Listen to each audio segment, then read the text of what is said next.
who's come to town, and she's curious, and her curiosity runs away with her. Quinn, our hero, is, well, why don't we just meet him?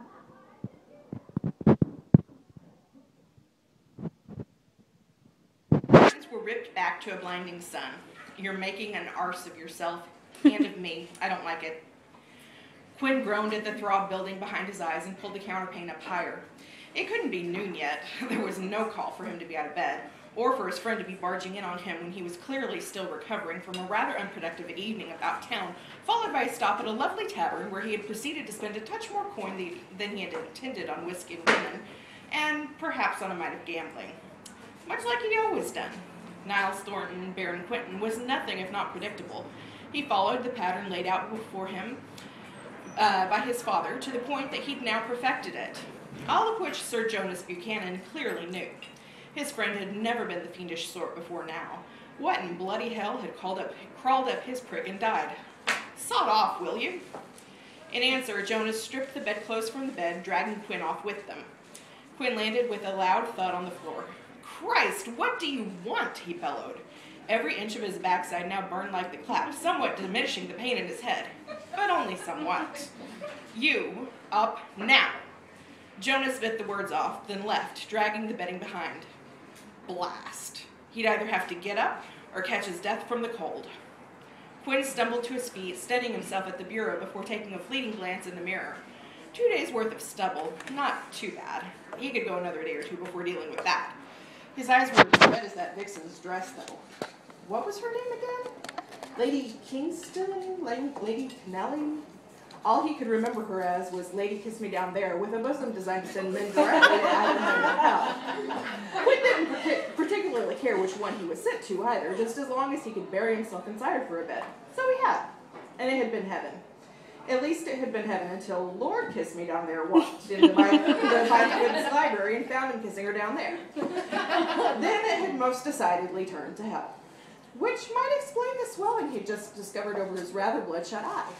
Had her husband hit him? He couldn't quite remember. Everything became a bit muddled after the heavenly bit. Enough with wondering what had happened. If it was truly important, someone would remind him. In fact, Jonas might just be preparing to do precisely that. Quinn pulled on a pair of breeches and did up enough of the buttons to keep the flap in place, then grabbed his overcoat from the previous evening, shrugging it on as he left the chamber to join his friend in the study. The doors had been left open, so Quinn didn't bother with knocking. A few platters of meats and baked eggs were laid out by the window, but the smell of them sent his stomach to churning. Instead, he went to the sideboard and poured himself a brandy. A little early for that, don't you think? Jonas called out. He sat behind his desk reading some missive or another. Good God, it was too early in the day to be reading missives. It was never too early for a brandy. In response, Quinn downed it in one swill, then poured another. Would you care to inform me what is so imperative that my presence is required at this ungodly hour? Quinn's voice sounded rough even to his own ears, making his tone even surlier than he had intended. Would you care to inform me precisely what you said to Lady Kislingbury about her bosom at the Bythewood ball yesterday evening, within earshot of at least a dozen other people? Kislingbury! That was it! Kiss Me Down There had a distinctly more appealing ring, though.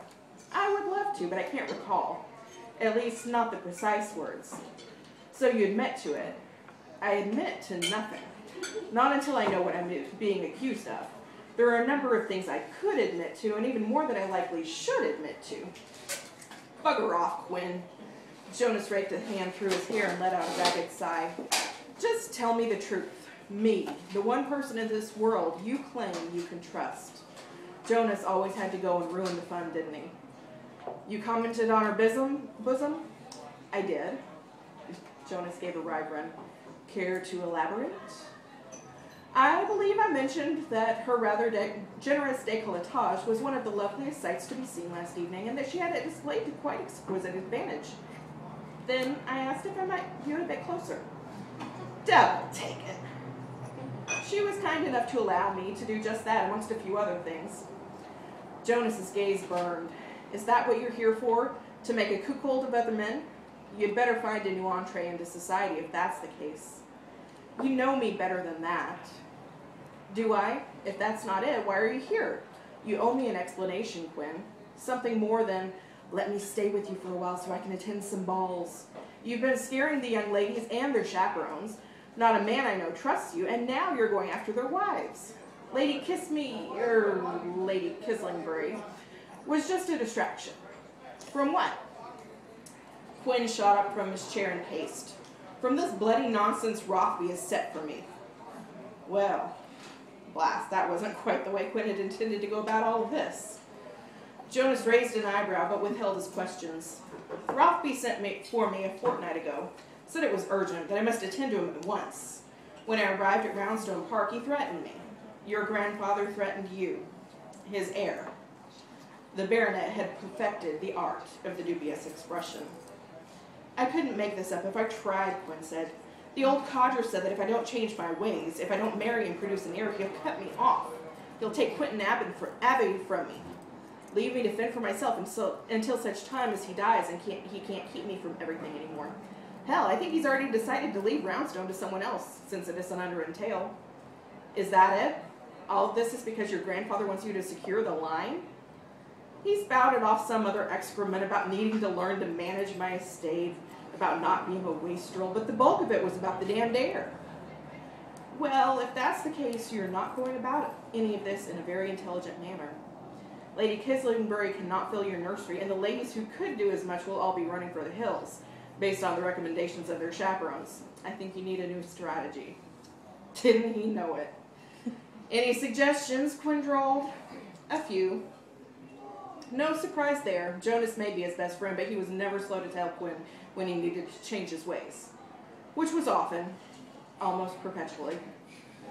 Jonas pierced him with a solemn stare. To start, you must stay away from married ladies. Noted. He could easily find a whore or two willing to slake his needs. In fact, he might have already done just that last night. Damned if he could remember them, though. Jonas continued to spout off his list. You must make yourself presentable to the unmarried ladies and their chaperones, mothers, sisters, aunts. They have to believe you are a worthy gentleman, not a scoundrel. But I am a scoundrel. I know, and therein lies our problem. If Jonas didn't get to the solution before Quinn took 2 more breaths, he might just throttle him. So you have to change your ways. Present a good image, play the part. A cheeky grin spread wide across Jonas's face. Meaning what, precisely? Quinn wished he hadn't asked. He really didn't want to know. Meaning no more drinking and gambling and whoring. Meaning you must seem like a perfect gentleman even if you aren't one. Jonas took a long look at him, spending more time than necessary on Quinn's overlong hair, his unkempt jawline, the wrinkled and disheveled clothing. Meaning dressing and grooming according to the current fashions. You're joking, Quinn said. He liked having his hair long. He hated shaving, and he bloody well could not abide the thought of crimping himself like a blasted dandy. Jonas barked with laughter. I'm not, I assure you. I'm quite serious. Damned cur. A damned cur who will help you find a bride and keep your fortunes. Blast him. Fair enough. What else must I do? Well, I would suggest we try a different tactic for gaining introductions to the marriageable young ladies. Perhaps I should go with you to some functions, introduce you around. If you're seen alongside me, maybe your reputation will begin to change. Quinn imagined being shackled to Jonas's side, only to talking to those who the esteemed baronet deemed worthy of his company. So you're going to be my deuced escort? Not exactly, but you need someone to soften your image, and you need me for another reason, too. What, pray tell, might that be? Quinn asked, unable to hide the droll tone. Rothby wants an heir within a year. That means you needed a bride yesterday. You should already be working towards filling your nursery, but instead you haven't even begun to search for the ladies to do just that. And how are you involved in all of this?